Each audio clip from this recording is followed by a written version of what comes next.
Did you know that one of the most famous Bible stories might not be what you think it is? Dear Bathsheba, they called it an affair, but you were just following God's law, washing on your rooftop like women had to do. You didn't know the king was watching.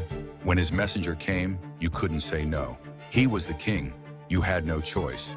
They blame you for what happened next, but you didn't ask David to call you. You didn't tell him to murder your husband Uriah. You didn't choose any of it. While you grieved your baby's death, Nathan the prophet held David accountable. Not you, David.